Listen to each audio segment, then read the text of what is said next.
On Halloween night in 1963, a woman in rural Ireland refused to leave her windows open. The next morning, her entire family was found unconscious, claiming shadowy figures had entered through the walls. In 1892, a Pennsylvania town banned walking backward after sunset on October 31st, because 12 people mysteriously vanished doing exactly that. And in medieval Scotland, if you heard your name called 3 times on Halloween night but saw no one, you had exactly 1 year to live. These aren't creepypasta stories, these are real superstitions that people died believing in. Tonight we're exposing Halloween superstitions so bizarre, so forgotten, and so psychologically manipulative that most people have never heard of them. We're talking about rituals involving mirrors and apple peels that predicted death, beliefs about silent suppers that summoned future spouses, and the terrifying tradition of dumb cakes that killed dozens of young girls. Each one has a dark origin, a scientific explanation, and a modern business model profiting from your ignorance. Before we unlock these forgotten horrors, hit subscribe and comment which supernatural topic you want us to investigate next. This is going to get dark.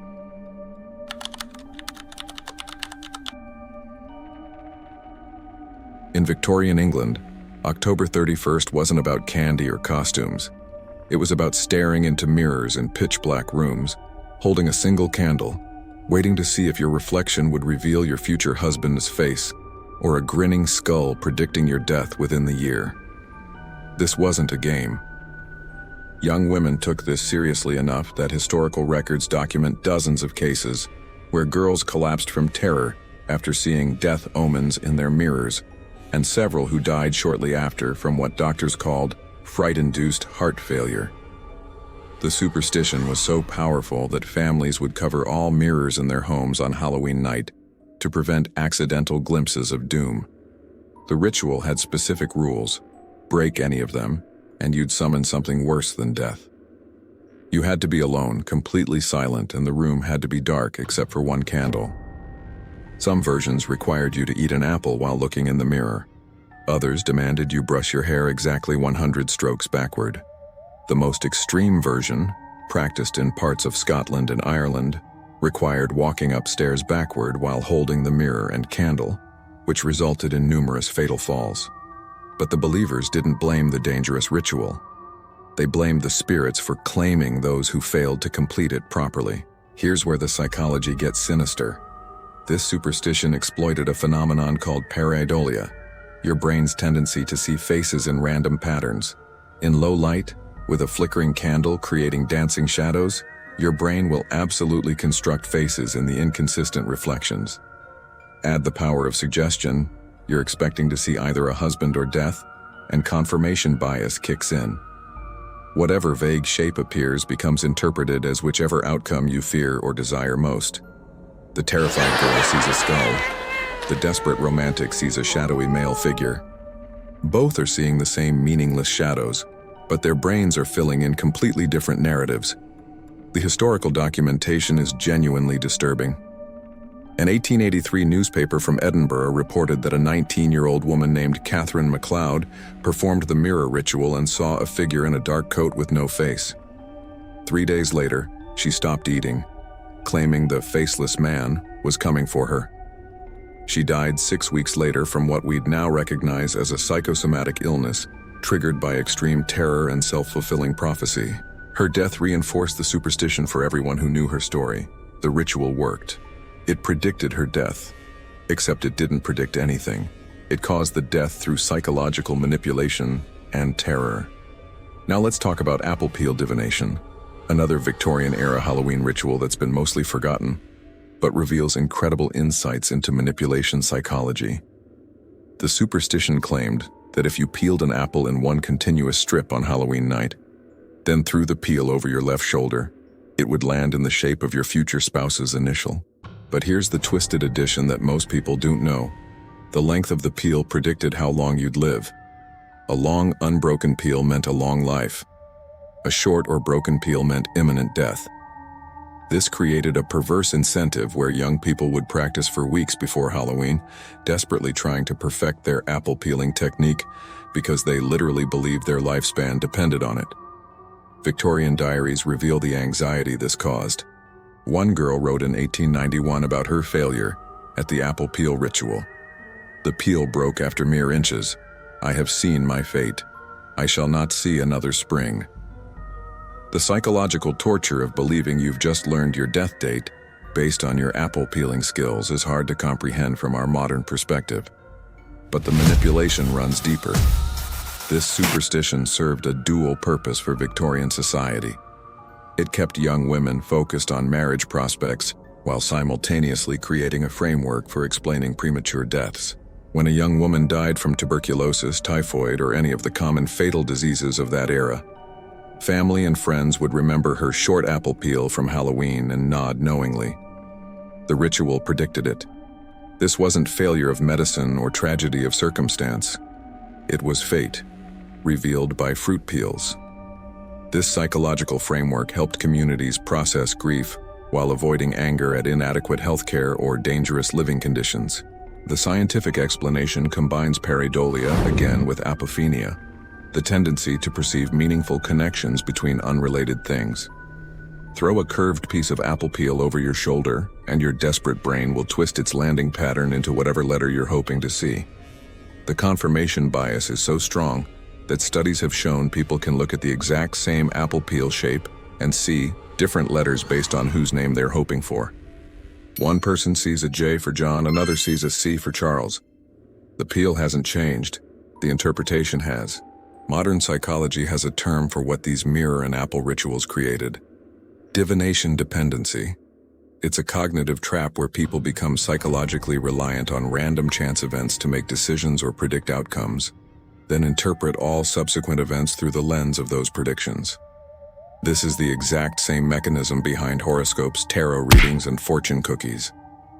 The prediction is vague enough to apply to almost anything, and your brain does the work of making it come true by selectively noticing evidence that confirms it while ignoring everything that contradicts it.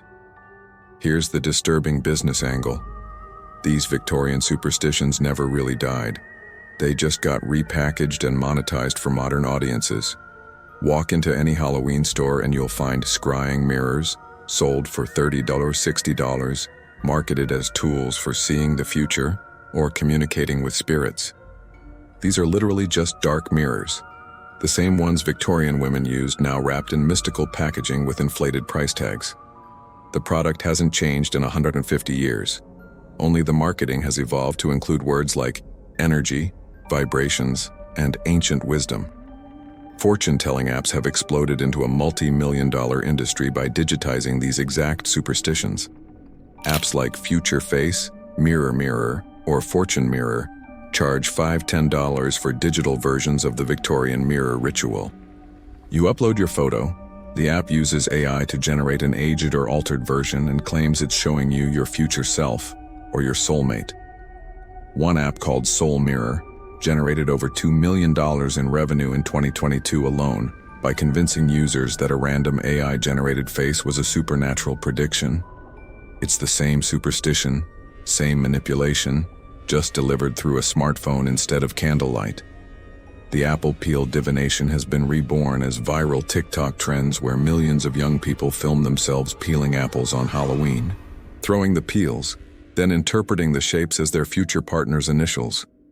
In 2023, the hashtag #ApplePeel Challenge generated over 500 million views. But here's the sinister part. The algorithm favors dramatic reactions, videos where people cry, scream, or express extreme emotion about their results get more engagement.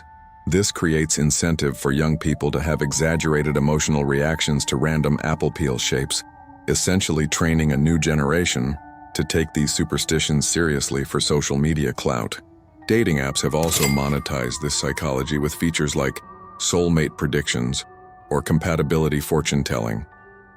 These are algorithms wrapped in mystical language, charging users extra fees for insights that are just randomized content with vague, universally applicable statements.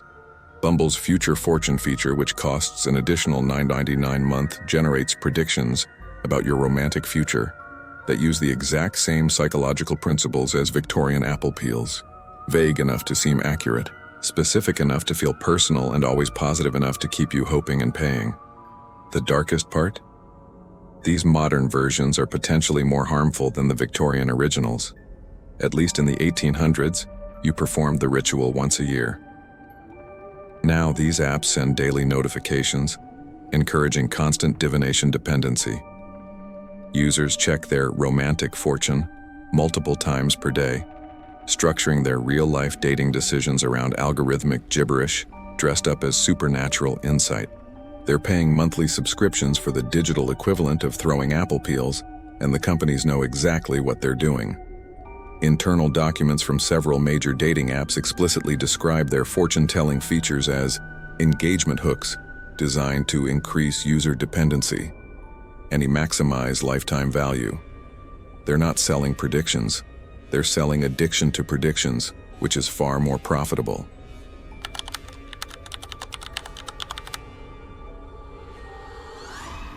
In 1904, a family in rural Kentucky held a silent supper on Halloween night. They set 8 places at the table, but only 7 living people were present. The 8th plate was for their father, who had died 6 months earlier. According to the tradition, they cooked his favorite meal, set out his chair, and ate in complete, absolute silence. The rule was simple and terrifying. If anyone made a sound, spoke, laughed, coughed, or even scraped their fork too loudly, the dead would take that person before the next Halloween. The youngest daughter, age 12, accidentally knocked over her water glass. She screamed. The family's journals record that she became hysterical, convinced she'd been marked for death. She died 11 months later from what the doctor listed as wasting disease, but what we'd now recognize as a psychosomatic illness, triggered by overwhelming terror and self-starvation, born from believing she was already dead. The silent supper wasn't unique to Kentucky. Variations existed across Scotland, Ireland, Wales, and throughout Appalachia. Some versions required the entire meal to be cooked in silence. Others demanded that the food be served backward, dessert first, appetizers last, to confuse the spirits into staying longer. The most extreme versions required families to eat facing away from the table, their backs to the deceased's empty chair, forbidden from turning around even if they heard breathing or footsteps behind them. Historical accounts describe children wetting themselves at the table because asking to be excused was forbidden, and leaving your seat meant the spirits could claim your place and take your life. The psychology here is multi-layered and brutal. First, there's the impossible standard. Complete silence during an entire meal is extraordinarily difficult, especially with children present. This guaranteed that someone would inevitably make a noise, which meant someone would always believe they'd been cursed. Second, eating in tense silence while hyper-aware of every sound creates a stress response that amplifies every normal bodily function. Your stomach growls louder, your breathing seems deafening, your heartbeat pounds in your ears. This heightened physiological state creates the perfect conditions for panic attacks and hallucinations, which believers would interpret as supernatural confirmation of the spirit's presence. Third, and most sinister, was the social enforcement mechanism. If you refused to participate in the silent supper, you were disrespecting the dead and would be shunned by your community. But if you participated and made a noise, you were marked for death, and also shunned as cursed and dangerous to be around. The superstition created a social trap where participation risked your life, but non-participation destroyed your social standing. This is textbook cult psychology. Create a high-stakes ritual with impossible standards, then ensure social consequences for both participation and refusal. Now let's examine the documented cases of mass hysteria triggered by silent suppers. In 1888, a Welsh village held a community-wide silent supper in the church hall for all the town's dead from the previous year. Over 200 people participated. Midway through the meal, a young boy sneezed. Before anyone could react, his mother screamed, certain her son was doomed. Her scream caused another woman to drop her plate, which shattered. The crash triggered a cascading panic. Within minutes, dozens of people were screaming, crying, and fleeing the hall, convinced they'd all been cursed because silence had been broken. Historical records show that in the following year, 6 people from that dinner died, which seems to prove the superstition worked, right? Except consider the context. This was 1888 Wales, where average life expectancy was around 45. Infant mortality was high, and diseases like tuberculosis, cholera, and influenza killed regularly. In a group of 200 people, 6 deaths in a year was statistically normal, even low. But because those 6 people had attended the cursed silent supper, their deaths were attributed to the broken silence rather than to the actual diseases that killed them. This is survivorship bias in reverse. The 194 people who didn't die were forgotten, but the 6 who did became proof that the superstition was real. The manipulation goes deeper when you look at who promoted these traditions. In many communities, silent suppers were organized by local religious leaders who used them to maintain authority over grieving families. The message was clear. Your deceased loved ones are still watching, still judging, still capable of harming you if you don't follow the correct rituals. This kept bereaved families dependent on religious intermediaries to properly honor and appease the dead. It's the same control mechanism used by mediums and spiritualists. Create anxiety about the dead's judgment, then position yourself as the expert who can safely navigate that relationship. Here's a particularly disturbing historical detail. Many silent supper traditions required families to prepare the deceased's favorite meal, which often meant cooking dishes that the dead person had brought into the family through marriage or cultural heritage. This had an insidious effect of erasing individual identity after death. The dead person was reduced to a meal preference and an empty chair, while their complex humanity was forgotten. This psychological erasure made it easier for families to project their fears and guilt onto an abstracted spirit, rather than maintaining genuine memories of an actual person. The superstition literally dehumanized the dead to make them more frightening and controllable. The modern resurrection of silent suppers reveals how quickly forgotten superstitions can be repackaged for profit. In the last decade, paranormal dinner experiences have become a booming industry, generating estimated revenues of over $100 million annually in the United States alone. Companies like Spirits and Suppers, The Haunted Feast, and Dinner with the Dead charge between $150 or $300 per person for events that are literally recreations of the Victorian silent supper tradition, just with better marketing and liability waivers. The business model is brilliant in its simplicity. Take a free superstition that people used to do in their homes, add theatrical production value, frame it as an immersive paranormal experience, and charge premium prices. These companies rent historic mansions or supposedly haunted locations, hire actors to play spirit mediums, and guide paying customers through multi-course meals where they're encouraged to communicate with the dead through various rituals, including yes periods of required silence. The catch? If you make noise during the silence, nothing happens except actors might give you dramatic looks or create jump scares. The actual danger has been removed, but the psychological thrill of breaking the rules remains, making customers feel like they're engaging with something genuinely supernatural. The manipulation techniques used by these experiences are sophisticated. They typically start with a history of the location, describing tragic deaths and hauntings. This primes participants' brains to expect paranormal activity, a psychological phenomenon called expectancy effect. Then they introduce the silence rule, creating tension and hypervigilance. During the silent periods, the organizers use hidden speakers to create subtle sounds, whispers, footsteps, creaks. These sounds are just loud enough to notice but quiet enough to question whether you really heard them. This creates the perfect conditions for participants to convince themselves they're experiencing supernatural contact, when they're really just experiencing carefully orchestrated audio effects. Social media has amplified this trend exponentially.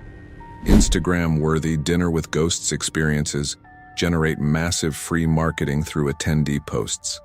People pay $200 for a meal and then do the advertising work themselves by posting dramatic photos and videos claiming they felt a presence or heard unexplained sounds.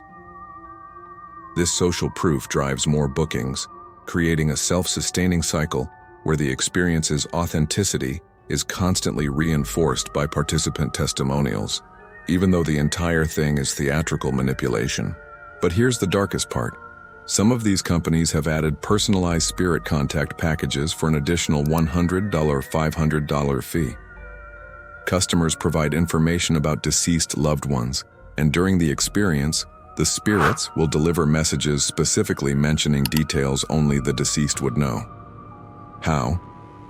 The company researches the person's social media, obituaries, and any information the customer provided during booking. They're performing cold reading techniques that mediums have used for centuries, but charging premium prices and framing it as a supernatural dinner party. They're literally profiting from people's grief and desire to connect with lost loved ones, using the same superstitions that terrified families a century ago. The Silent Supper superstition has also been digitized. Apps like Dinner with Spirits and Silent Feast Challenge encourage users to film themselves eating in silence while the app supposedly detects paranormal activity through your phone as sensors. These apps charge $9.99 for the full version and have been downloaded millions of times. The detection is just randomized graphics triggered by normal phone movements and background noise. But users are convinced they're communicating with the dead because the app uses authoritative language like entity detected or spiritual presence confirmed. It's the same superstition, same manipulation, same exploitation of grief and fear, just delivered through an app store instead of a family dinner table. What makes this especially predatory is the targeting. These experiences and apps are marketed heavily in October, when people are already in a heightened emotional state about mortality and loss. The advertising specifically targets people who have recently lost loved ones, using keywords and demographic targeting that would be considered unethical in almost any other context. But because it's framed as Halloween entertainment, rather than grief exploitation, it flies under ethical radar. Companies are making millions by resurrecting a superstition that caused psychological trauma, repackaging it as fun, and selling it to the exact same vulnerable populations who would have been harmed by it in the past.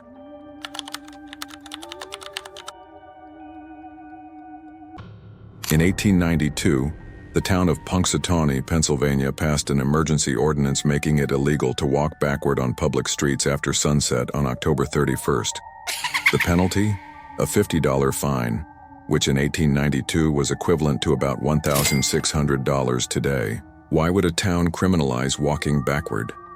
Because in the previous decade, 12 residents had vanished on Halloween night, and all 12 had last been seen walking backward. The town records describe witnesses watching people moonwalking toward the cemetery, then simply disappearing into the darkness.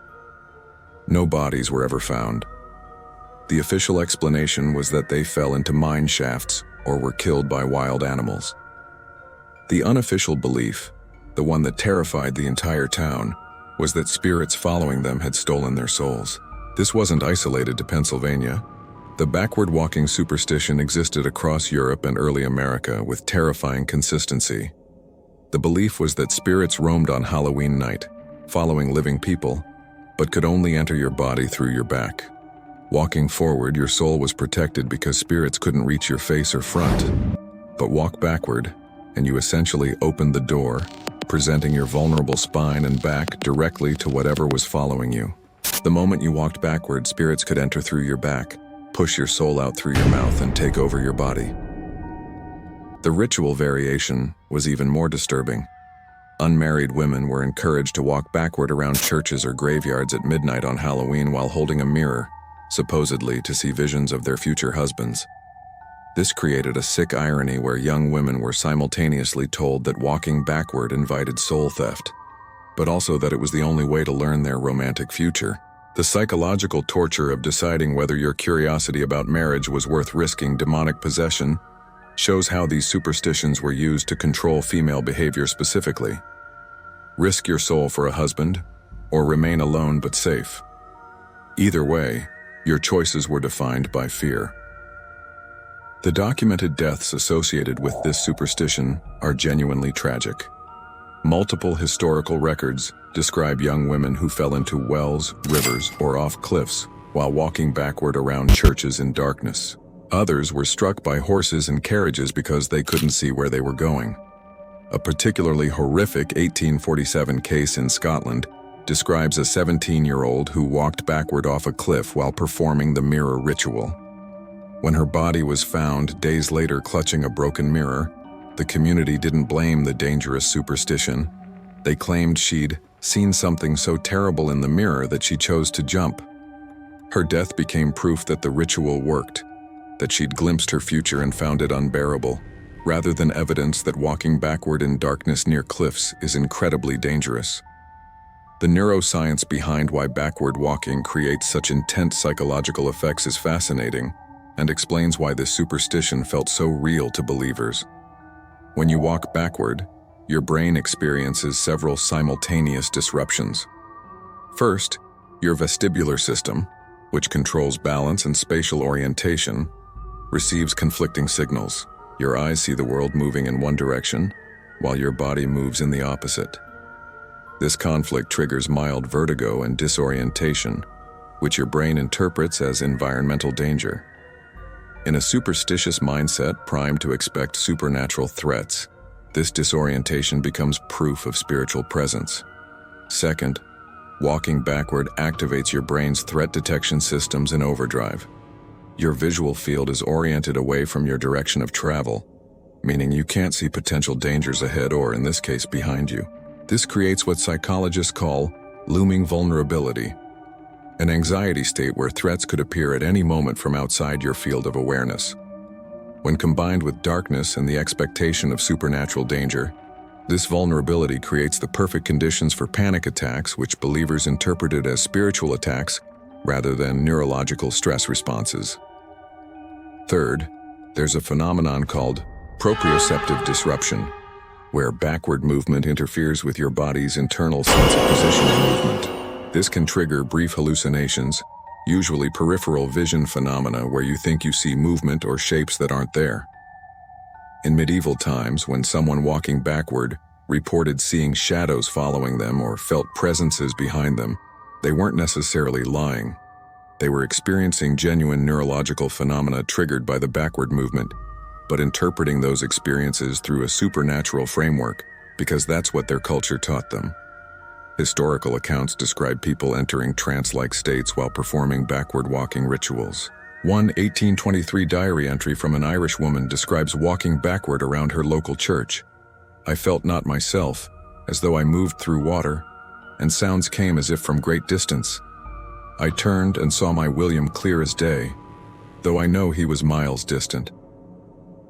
What she's describing is almost certainly a dissociative episode triggered by sensory deprivation, disorientation, and hyperventilation from stress, all predictable neurological responses to prolonged backward walking in darkness.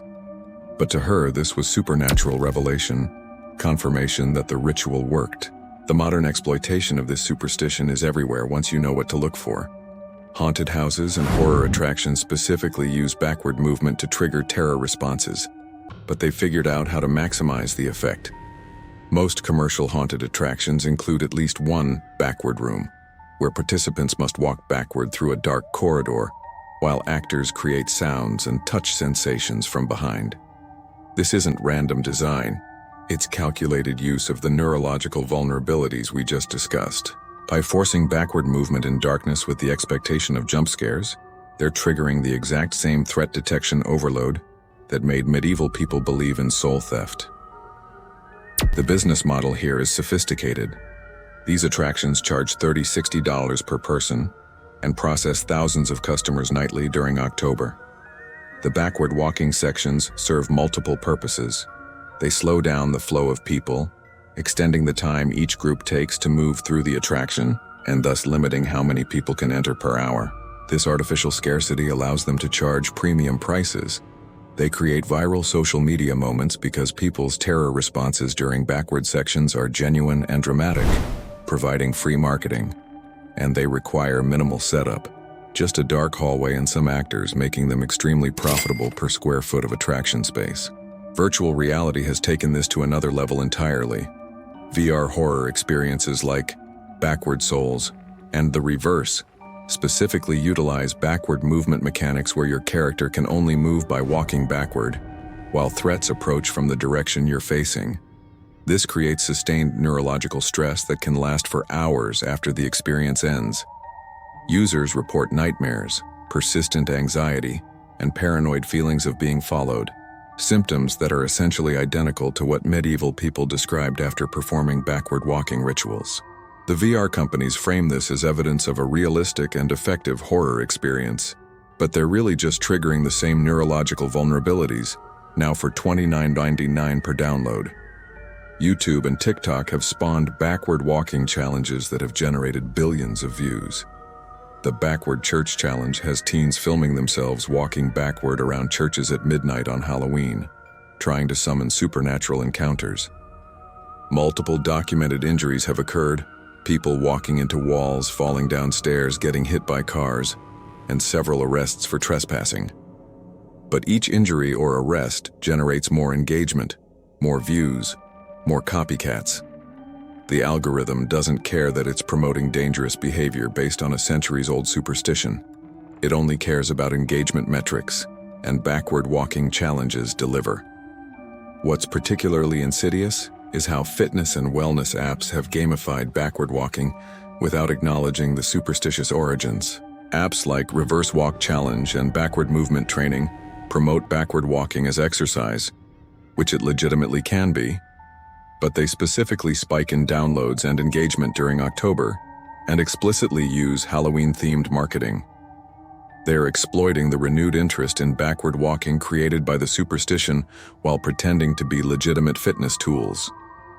Some of these apps include features to track your backward walking at night, which is just encouraging dangerous behavior with a thin veneer of fitness credibility.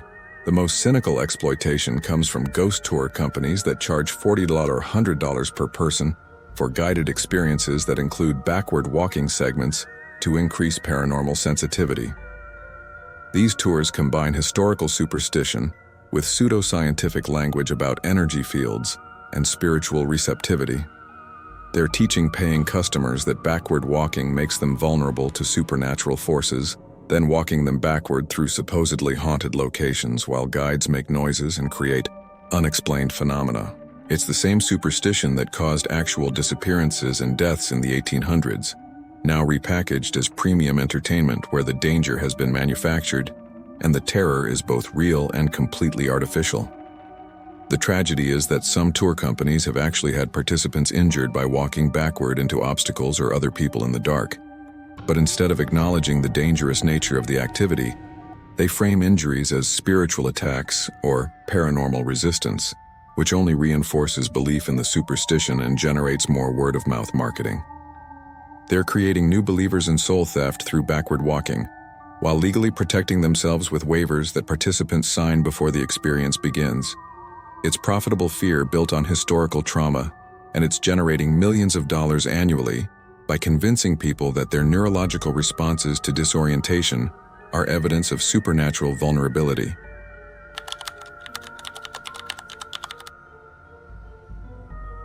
In 1876, 3 teenage girls in Salem, Massachusetts, died within hours of each other on Halloween night. Their deaths were ruled accidental. One fell downstairs, one choked, one died from what the coroner called mysterious poisoning. But everyone in Salem knew the real story. All 3 had been performing the dumb cake ritual, a superstition so dangerous that it had been quietly killing young women for generations.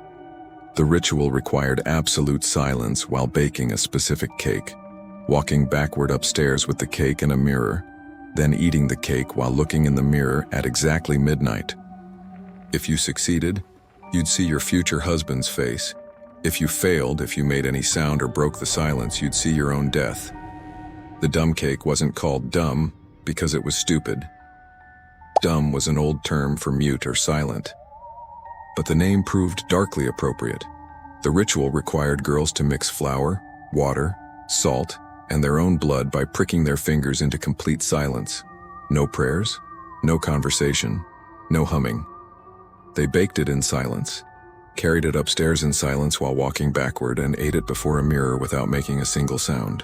The difficulty was intentional. The ritual was designed to be nearly impossible, which meant most attempts ended in failure, which meant most participants believed they'd just cursed themselves to see death instead of marriage. Historical diaries and letters reveal the psychological devastation this caused. An 1854 letter from a girl in Yorkshire describes her experience. I held silence throughout, but at the final moment, as I raised the cake to my lips, I gasped in horror at the mirror. I know not what I saw, but I know I made sound. I have broken the spell. I am marked.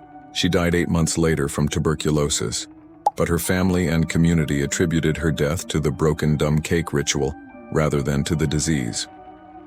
Her death became a cautionary tale that reinforced the superstition for other girls, ensuring more would attempt it and more would believe themselves cursed when they inevitably made noise during the impossible task.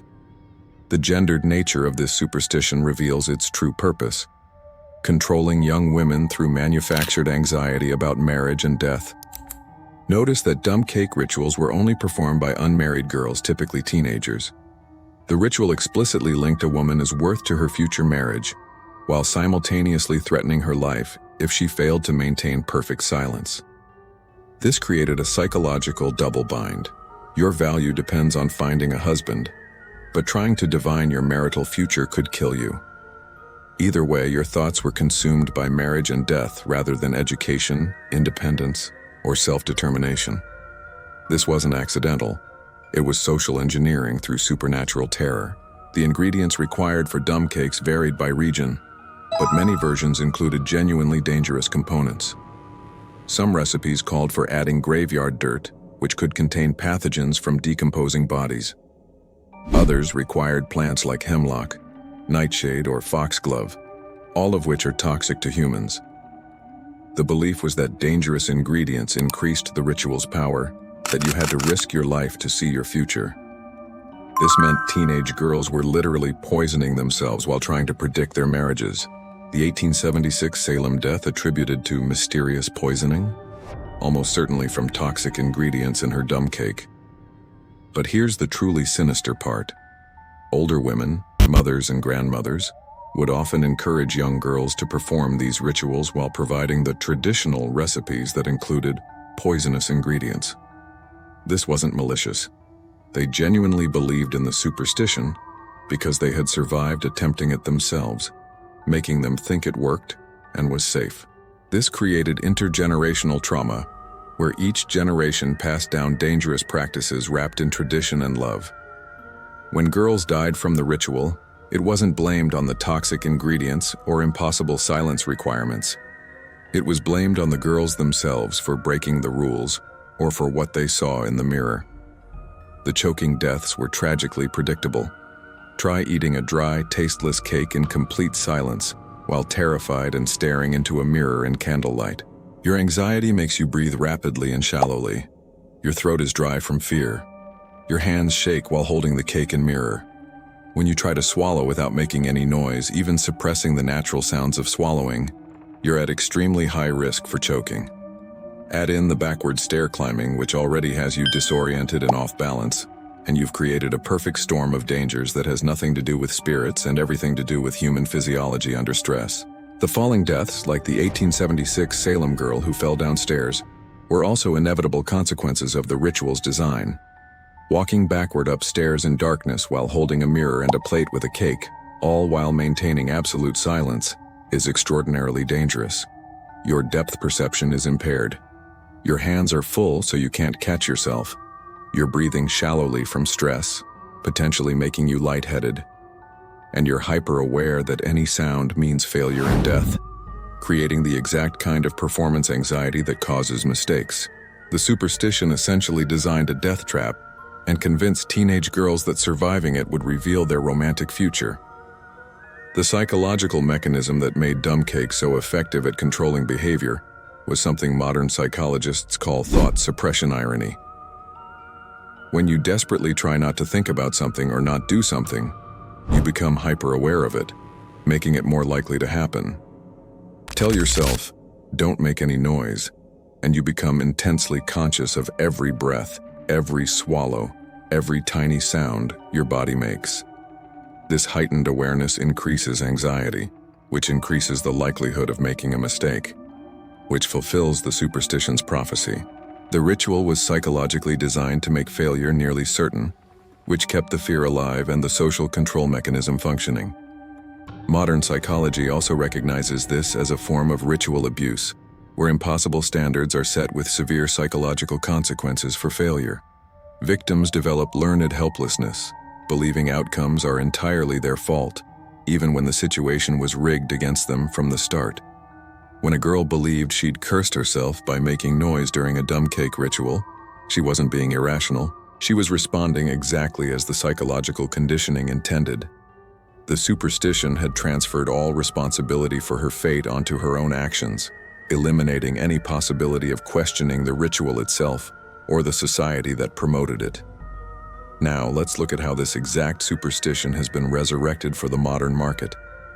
The multi-billion-dollar wedding industry has essentially repackaged dumb cake anxiety into an endless series of bridal superstitions and rituals that exploit the exact same fears.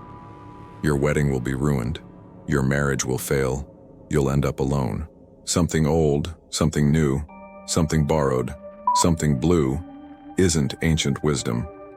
It's a Victorian invention designed to make brides purchase specific items and follow specific rules under threat of marital doom. Wedding planning apps and websites have digitized the dumb cake manipulation. Apps like Wedding Fortune and Bridal Destiny charge $15 or $30 for personalized marriage predictions, based on wedding date numerology, dress color symbolism, and other invented superstitions. These apps generate millions in annual revenue by convincing anxious brides that their marriage success depends on following arbitrary rules and purchasing recommended products. It's the same psychological mechanism: create impossible standards, threaten disaster for non-compliance, profit from the resulting anxiety. The wedding cake superstition industry is particularly cynical. Cake toppers, cutting ceremonies, feeding rituals, all come with superstitious warnings about correct procedures. Cut from the wrong layer? 7 years bad luck. Use the wrong knife? Financial troubles. Feed your spouse incorrectly? Marital discord. These aren't traditions. They're invented rules designed to sell specialized wedding products. Ceremonial knives for $200. Specific cake toppers for $150. Instruction booklets for $30. The average American wedding now costs over $30,000. And superstition-driven purchases account for an estimated 15 to 20% of that total. Dating apps have taken the dumb cake concept and turned it into a subscription model. Soulmate prediction features that charge monthly fees to tell you when and how you'll meet the one are just digitized versions of the mirror-gazing ritual. They exploit the same desperation to know your romantic future, the same willingness to follow arbitrary rules, the same fear of ending up alone. Bumble's future forecast, Hinge's destiny mode, and Match's soulmate predictions have collectively generated over $50 million in additional revenue by convincing users that algorithms can predict romantic destiny, which is functionally identical to believing that cake recipes and mirrors could do the same thing in 1876. The most disturbing modern parallel is the engagement prediction trend on social media. Women share elaborate rituals they performed to manifest their engagements, specific date night routines, vision boards, manifestation journals, all of which must be followed precisely or the engagement won't happen. This is dumb cake psychology, repackaged as self-help and empowerment. The influencers promoting these rituals often have affiliate links to the journals, vision boards, and courses they're recommending, generating income from women's anxiety about relationships. When followers report that the rituals didn't work, the response is always the same. You didn't follow the rules correctly. You didn't believe hard enough. You failed. The system can never fail. Only the participant can fail. The Halloween resurrection of dumb cake rituals has been particularly profitable.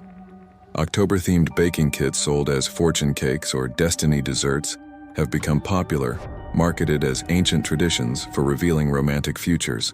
These kits, which cost $40–80, include pre-measured ingredients, mirrors, candles, and instruction cards that describe performing the ritual correctly. Some include apps that use your phone's camera to analyze what you see in the mirror, providing AI-powered romantic predictions. It's a complete monetization of a superstition that killed teenage girls, now sold as empowering entertainment for the modern woman who wants to connect with ancient wisdom. What makes this especially predatory is the emotional targeting. These products are marketed most heavily to women in their late 20s and 30s, the demographic experiencing maximum social pressure about marriage and children. The marketing explicitly plays on fears of being left behind, missing opportunities, or making wrong relationship choices. It's creating artificial anxiety, then selling superstitious solutions, which is exactly what the original dumb cake ritual did, just with better graphic design and influencer partnerships. The manipulation hasn't changed in 150 years. Only the profit margins have improved.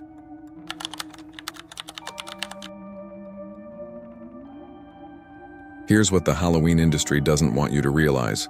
Nearly every ancient tradition you're participating in was either invented or significantly modified by corporations in the last 70 years specifically to increase consumer spending. The 12.2 billion Americans spent on Halloween in 2023 didn't emerge organically from Celtic festivals or Victorian parlor games. It emerged from calculated marketing campaigns that identified profitable superstitions, amplified the fear and social pressure around them, then positioned products as necessary solutions.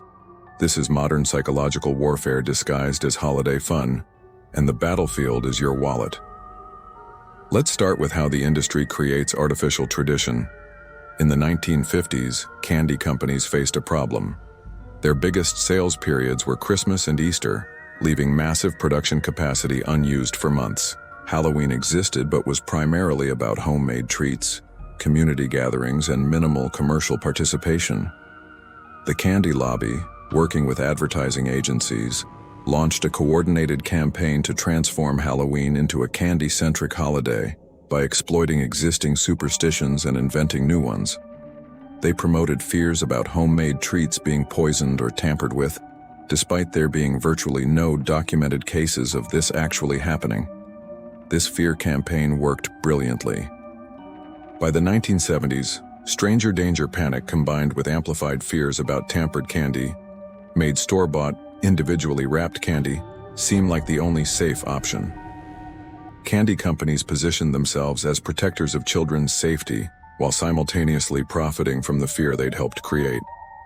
This is called problem-solution marketing, where you create or amplify a problem, then sell the solution. The brilliant part was making parents feel like buying prepackaged candy wasn't consumerism, but responsible parenting. The manipulation shifted purchasing from optional to morally mandatory. The costume industry followed an identical playbook. Before the 1990s, most Halloween costumes were homemade or reused year to year. The costume industry needed to create costume obsolescence, convincing people that last year's costume was unacceptable for this year. They did this by establishing trending characters and themes that changed annually, making old costumes feel outdated. They introduced sexy versions of everything to capture the adult market, which previously didn't buy costumes at all. And they leveraged social media to create visibility and comparison anxiety, making people feel judged if their costumes weren't current, elaborate, or purchased from the right brands. The decoration industry perfected something called holiday inflation, where the acceptable level of decoration increases every year, creating an endless arms race of consumption. In the 1980s, a carved pumpkin and some paper decorations were sufficient Halloween participation. By the 2000s, expectations included yard displays. By the 2010s, elaborate animatronics and synchronized light shows became aspirational. Now, Instagram-worthy Halloween decorations with professional-level production value are becoming the new standard. This isn't organic cultural evolution. It's manufactured dissatisfaction, created by showing consumers increasingly elaborate examples until their current level of participation feels inadequate. The financial psychology here is manipulation at its finest. Halloween decorations are seasonal items with minimal functional value that must be stored 11 months per year, making them objectively poor investments. But the industry has successfully framed decoration spending as community participation, creative expression, and childhood memory making, rather than wasteful consumption. By attaching emotional and social value to products with no practical utility, they've created a market where rational cost-benefit analysis gets overridden by fear of social judgment and guilt about disappointing children. The limited edition and exclusive product strategies deserve special attention. Halloween products are deliberately designed to be unavailable year-round, creating artificial scarcity that triggers FOMO and impulse purchasing. Available for a limited time only is one of the most powerful psychological triggers in marketing, and the Halloween industry uses it for literally everything. Those spirit Halloween stores that pop up in empty retail spaces, they're designed to create urgency. The stores appear suddenly, stay briefly, then vanish, training consumers to buy now before it's gone, rather than making considered purchasing decisions. The haunted attraction industry has grown from virtually nothing in the 1970s to over 500 million annually by monetizing fear itself. These attractions have perfected the art of selling an experience that makes you uncomfortable, terrified, and potentially traumatized, then convincing you this is entertainment worth paying for. The psychological mechanism exploited here is called benign masochism, the human tendency to enjoy negative experiences in controlled environments, because the fear feels real while the danger does not. Haunted houses have figured out how to maximize fear while minimizing actual danger, creating the most profitable fear-to-safety ratio possible. Now let's examine the data manipulation that keeps this machine running. The Halloween industry regularly releases statistics about average spending that are deliberately inflated to create spending expectations and normalize excessive consumption. When you hear Americans spend an average of $108 per person on Halloween, that's not a neutral fact. It's a social engineering tool designed to make you feel like spending less than $108 means you're under-participating. These statistics get repeated in news coverage without critical analysis, creating a feedback loop where reported spending becomes expected spending, which becomes actual spending, which gets reported as new baseline spending, and the cycle continues upward. The industry also exploits loss aversion, the psychological principle that people fear losing something more than they desire gaining something equivalent. Halloween marketing is built around potential losses. Your child will be the only one without a costume. Your house will be the only one without decorations. You'll be the neighbor who gives out disappointing candy. These fear-based messages are psychologically more powerful than positive messages about Halloween's benefits. You're not buying products. You're buying protection from social exclusion, disappointment, and judgment. The product is just the delivery mechanism for relief from manufactured anxiety. Social media has supercharged every manipulation technique by adding visibility and comparison. When everyone posts their elaborate Halloween displays, amazing costumes, and perfect parties, it creates what psychologists call social comparison anxiety. You're no longer competing with your immediate neighbors. You're competing with Instagram's highlight reel of the entire world's best Halloween executions. This is psychologically crushing and financially devastating, driving people to spend money they don't have to meet standards that don't actually exist in their real communities. The influencer economy has added another exploitation layer. Halloween influencers with affiliate marketing deals promote products while claiming they're just sharing what they love. A mommy blogger shows her $3,000 Halloween yard display, mentions where each item was purchased, and includes affiliate links. Her followers see this as friendly advice rather than paid advertising. When they purchase through her links, she earns commission, the companies make sales, and her followers go into debt trying to recreate and display that was sponsored content. The manipulation is invisible, which makes it more effective than traditional advertising. The final piece of the manufactured fear economy is how the industry has colonized formerly free activities and turned them into paid experiences. Trick-or-treating used to be free neighborhood walking. Now there are trunk-or-treat events that charge admission. Costume parades used to be community organized. Now they're sponsored events at shopping centers designed to drive foot traffic. Even the spiritual aspects have been commercialized with paid ghost tours, paranormal investigations, and psychic readings that exploit people's genuine beliefs or curiosity about the supernatural. Everything that used to be community-driven and cost-free has been captured and monetized by identifying the emotional or social value, then positioning paid participation as superior to traditional alternatives. The Halloween industry has successfully transformed a holiday based on ancient harvest festivals and spiritual beliefs into an economic juggernaut that generates more revenue than the GDP of some small countries. They did it by identifying human psychological vulnerabilities, exploiting fear of social judgment, manufacturing tradition, and convincing people that love, community participation, and responsible parenting require ever-increasing consumption. It's a masterclass in mass manipulation that would make the Victorian dumb cake promoters jealous. At least the druids who collected Samhain tributes had to go door to door. Modern Halloween corporations have convinced you to voluntarily go to their stores, spend your money, do their marketing on social media, and thank them for the privilege. So here we are at the end of this Halloween rabbit hole, and the question isn't whether these superstitions are real. The question is, why do we keep feeding them? You now know that mirror rituals exploit pareidolia and confirmation bias. You understand that silent suppers weaponize grief and social control. You've seen how backward walking triggers neurological vulnerabilities that feel supernatural, but aren't. You know that dumb cakes killed teenage girls through impossible standards and toxic ingredients. And you've witnessed how a multi-billion-dollar industry has resurrected, repackaged, and monetized every single one of these manipulations for profit. But knowledge doesn't equal immunity. Even knowing all of this, most people will still participate in Halloween traditions this year. They'll buy the costumes, install the decorations, hand out the candy, and follow the unwritten rules about what proper Halloween participation looks like. Why? Because the alternative, opting out completely, carries a social cost that feels higher than the financial cost of playing along. And that's the real genius of how these superstitions evolved. They don't survive because people believe in them. They survive because not participating is harder than participating.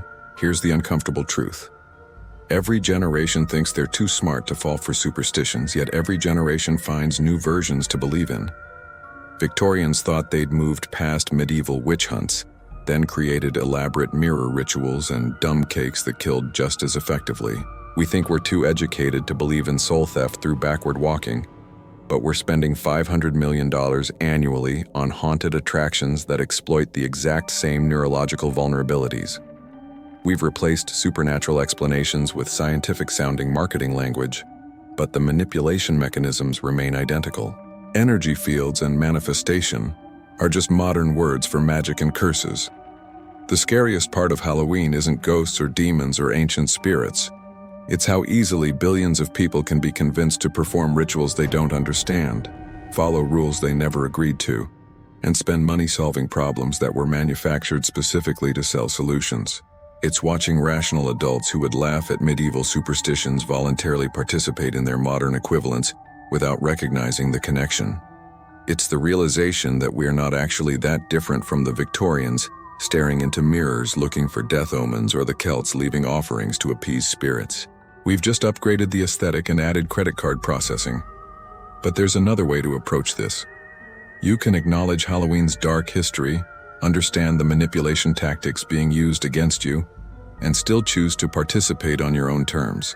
Carved pumpkins can be fun creative projects without believing they trap souls. Costumes can be creative expression without needing to follow trends or spend hundreds.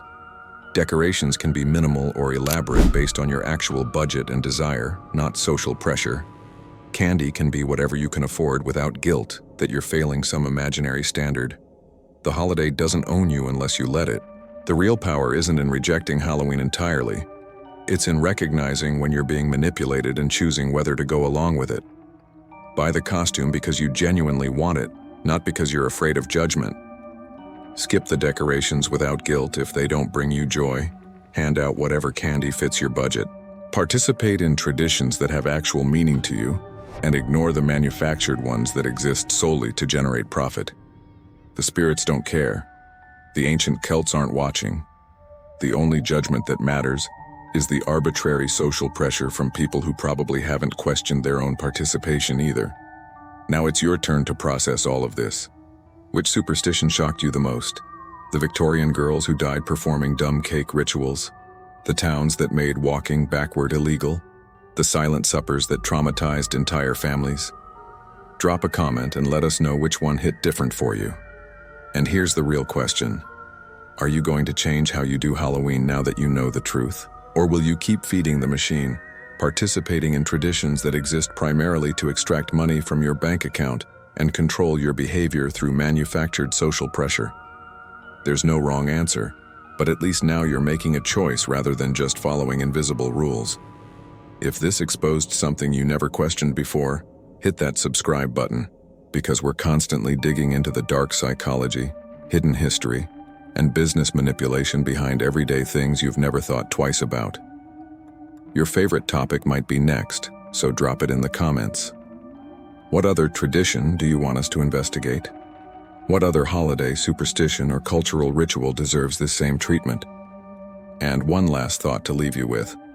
If Halloween superstitions that started as genuine survival beliefs in ancient Celtic culture can be transformed into a $12 billion industry that manipulates modern consumer behavior, what else in your life is doing the same thing? Which of your daily habits, beliefs, and purchasing decisions are based on traditions you never chose, rules nobody voted on, and expectations that serve someone else's profit more than your actual well-being? Maybe it's time to start asking questions about everything. Or maybe it's easier to just keep carving pumpkins, buying costumes, and telling yourself you're doing it because you want to, not because 1,000 years of psychological conditioning, religious manipulation, and corporate marketing have convinced you that you should. The choice is yours, but you can't claim ignorance anymore. You know what's really haunting you every Halloween. It's not spirits or demons. It's the ghosts of manipulations past, dressed up in modern packaging, coming back year after year to pick your pocket while you smile and call it tradition. Thanks for watching. Sleep well tonight, if you can.